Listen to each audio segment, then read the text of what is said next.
baik Bu. Jadi sebelum kita mulai pembelajaran hari ini ada mohon persilakan yang baik, berdoa mulai. Berdoa dicukupkan.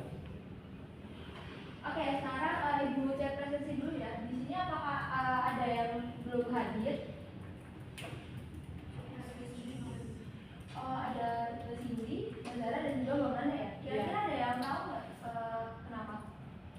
Sepertinya Cindy terlambat. Oh, Cindy terlambat. Sama? Azan. Oh, kalau Bang Nanda? Nggak tahu nih. Tidak ada keterangan ya. Oke. Ibu sementara Ibu angkat dulu. Baik. Sebelum kita mulai hari ini, Ibu mau bertanya dulu siapa yang hari ini sudah menggunakan internet untuk main HP? Ya udah semua ya. Kalian sadar tidak internet itu bisa sampai ke HP melalui apa ya? Sinyal. Baik. Mas Nova setuju dengan Mbak Vero? Setuju Bu. Nah, menurut kalian apa bentuk sinyal itu? Gelombang Bu. Gelombang. Oke. Sekarang coba Mbak Dania nih. Apakah gelombang itu butuh kabel untuk mengirim sinyal?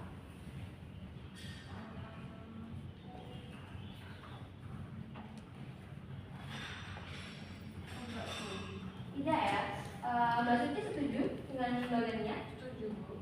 Setuju. Kalau gelombang itu tidak butuh kabel, apakah dia butuh udara atau benda lain untuk merambat? Iya. Oke, ada yang mau menanggapi atau membantah nih dari pendapat teman barusan? Saya kira tidak perlu Bu, karena sinyal itu dari satelit bisa lewat ruang apa. Oke, bagus sekali Mbak Suci. Nah, kita sudah mulai masuk nih ke konsep gelombang elektromagnetik. Nah, hal inilah yang akan kita pelajari pada hari ini. Jadi di akhir pembelajaran nanti Ibu harap kalian bisa menjelaskan sifat-sifat utama dari gelombang elektromagnetik dan juga menjelaskan urutan spektrum gelombang elektromagnetik berdasarkan energinya. Nah, sekarang Ibu mau tanya nih menurut kalian dari namanya aja nih elektromagnetik. Apa dua komponen pembentuk gelombang ini? Ada yang mau coba? Elektromagnetik. Saya Bu. Yang magnetik, Listrik dan magnet Bu. ya listrik dan juga magnet ya kan dasarnya dari kata elektro itu listrik dan magnetik itu magnet. Oke, betul sekali Mbak Suci. Bisa kamu jelaskan bagaimana listrik dan magnet ini bisa membentuk gelombang? Saya kurang yakin Bu, tapi sepertinya listrik dan magnet itu saling terkait Bu dan bisa menghasilkan gelombang, begitu Bu. Oke, ada yang mau membantu menjelaskan atau mengoreksi lebih lanjut? Saya Bu, Silakan Mbak Vero. kalau tidak salah magnet itu dan benda magnet itu saling tertulis dan bergerak bersama. Oke, betul sekali ya. Jadi saling tidak lurus dan juga merapat ke depan. Sekarang pertanyaan terakhir nih, sebelum kita masuk ke inti pembelajaran. Microwave bisa untuk masak, sedangkan sinar X bisa untuk melihat ulang nih. Padahal dua-duanya merupakan gelombang elektromagnetik. Kok bisa beda ya? Siapa yang bisa jelaskan? Silakan Mbak Dania. Karena frekuensinya berbeda. Oke, frekuensinya beda. Mbak Vero, apakah setuju dengan pendapat Mbak Dania? Atau punya penjelasan lain? Iya, setuju. Jadi semakin tinggi radiasi semakin besar energi. Oke, betul sekali ya. Baik. Jadi setelah ini kita akan melakukan diskusi kecil mengenai gelombang elektromagnetik.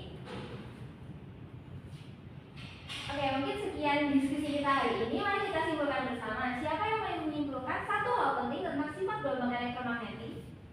Saya Bu. Silakan Mbak Suci.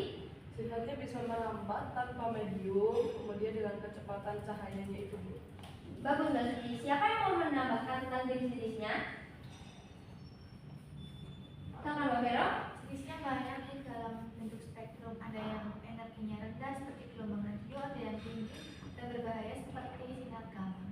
Bagus sekali Mbak Vero. Jadi berdasarkan urutan energinya, energi spektrum gelombang elektromagnetik yang memiliki energi paling rendah itu adalah gelombang radio, kemudian disusul dengan gelombang infrared, cahaya tampak, ultraviolet, X-ray bagus sekali Mbak Vero. Sebagai pemantapan, ingat baik-baik bahwa semua teknologi nirkabel di sekitar kita ini bekerja berkat kurir tak kasat mata ini. Kuncinya yaitu ada pada frekuensi dan juga energinya. Semakin tinggi frekuensinya, semakin besar juga energinya. Oke, untuk tugas di rumah, coba cari satu alat di rumah yang menggunakan gelombang elektromagnetik dan juga sebutkan jenis gelombangnya dan juga tuliskan fungsinya. Minggu depan kita akan membahas tentang perhitungan energinya. Baik, mungkin cukup pembelajaran kita hari ini. Semoga bermanfaat. Kurang lebihnya ibu mohon maaf. Wassalamualaikum warahmatullahi wabarakatuh. Waalaikumsalam.